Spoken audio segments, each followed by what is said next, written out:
வணக்கம். எப்பவாவது ஒரு நல்ல செய்திய பார்த்தோனே நமக்கு ஒரு மகிழ்ச்சி ஏற்படும்.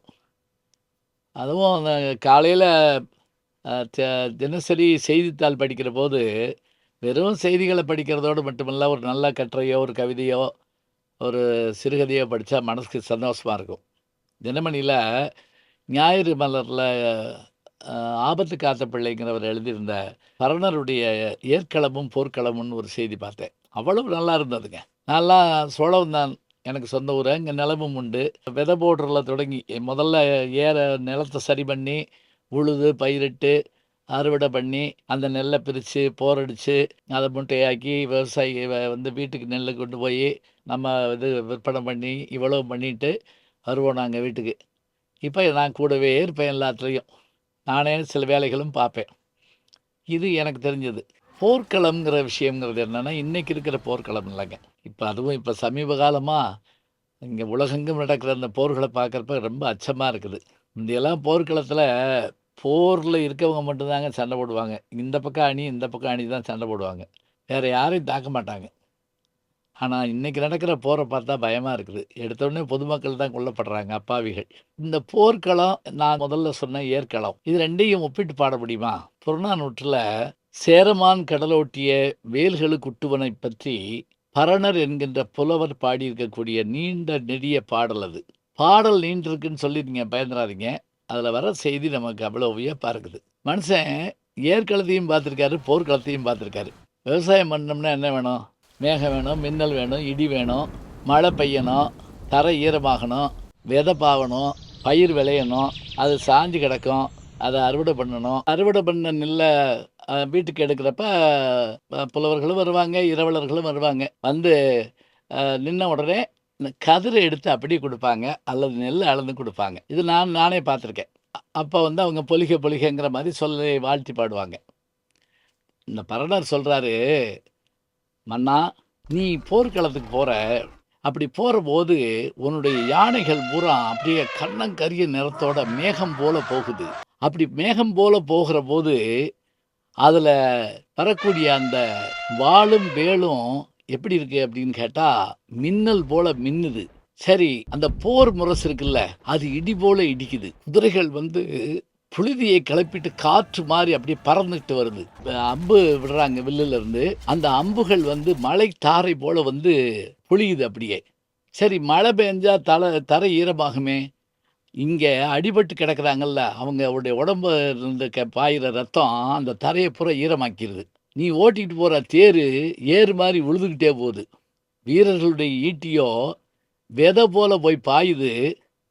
அந்த அந்த பாய்ஞ்ச பிறகு நெல்லு விளைஞ்சு சாஞ்சு கிடக்கிற மாரி வீரர்கள் வந்து சாஞ்சு கிடக்குறாங்க. இதோட முடிஞ்சு போச்சா? சாஞ்சு கிடந்த நெல்ல எடுத்து அடிச்சு, அத போரடிப்பாங்க. எப்படின்னா, பிணையல் போட்டு, மாட்டுக்கு மாடு பிணையல் போட்டு போரடிப்பாங்க. இங்க இந்த உடம்ப நரி, கழுகு, பேய்கள் எல்லாம் அப்படி உதறி, உதறி, உதறி அப்படி அள்ளி சாப்பிட்டுக்கிட்டு இருக்கான். இத அந்த புலவர் பார்த்து சொல்றாரு. "இப்படிப்பட்ட போர் நீ செய்வதனுடைய நோக்கம் என்ன?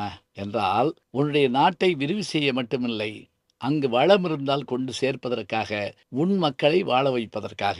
அ உழவர்களும் அதுபோலதான். அவர்களும் மழை நீர் கொண்டு நிலத்தை உழுகிறார்கள், விதை விதைக்கிறார்கள், அறுவடை செய்கிறார்கள், பிறருக்கு உலகம் வாழ வழங்குகிறார்கள்.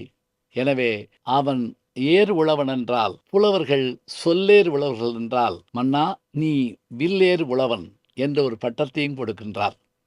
இப்படிப்பட்ட உன்னிடத்திலே நான் உன்னை பாட வந்திருக்கிறேன். இந்த பாட்ட பாருங்களேன்.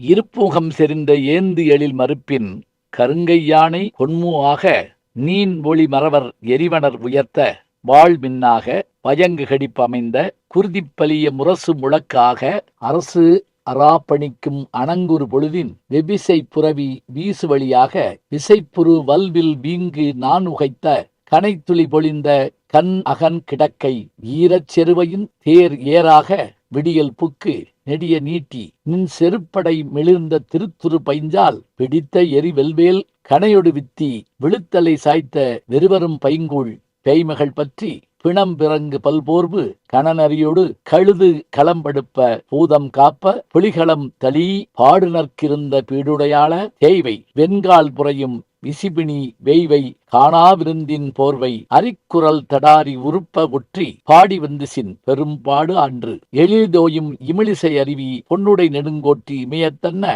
ஓடை நுதல ஒல்குதலறியா துடியடி குளைவி பிடியிடை மிடைந்த வேள முகவை நல்குமதி தாளா ஈகை தகை வெய்யோயே. இப்படிப்பட்ட உன்னிடத்துல நான் என்ன கேட்டு வந்திருக்கிறேன் தெரியுமா?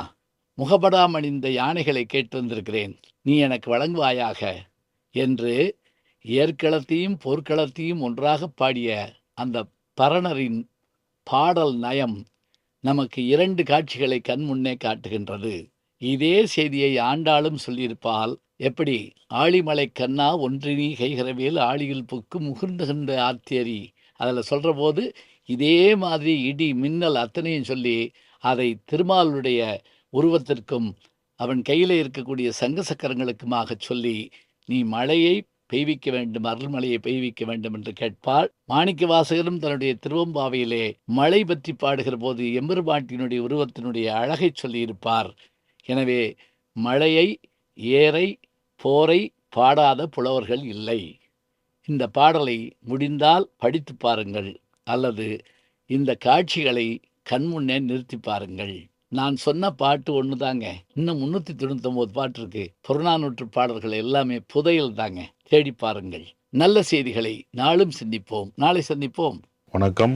ஜி ஞானசம்பந்தன் யூடியூப் சேனல் பாருங்க. உங்களை தேடியே உங்க வீட்டுக்கு வருது. கேட்காம ஒரு விஷயம் உங்களை தேடி வருது பாருங்க, அதை பிடிச்சி வச்சுக்கோங்க. நம்முடைய ஜி ஞானசம்பந்தன் யூடியூப் சேனலை தொடர்ந்து எக்ஸலம், இன்ஸ்டாகிராம், ஃபேஸ்புக், வாட்ஸ்அப் என்று அனைத்து தளங்களிலும் நாம் இயங்கிக் கொண்டிருக்கின்றோம். நீங்களும் எங்களோடு வாருங்கள்.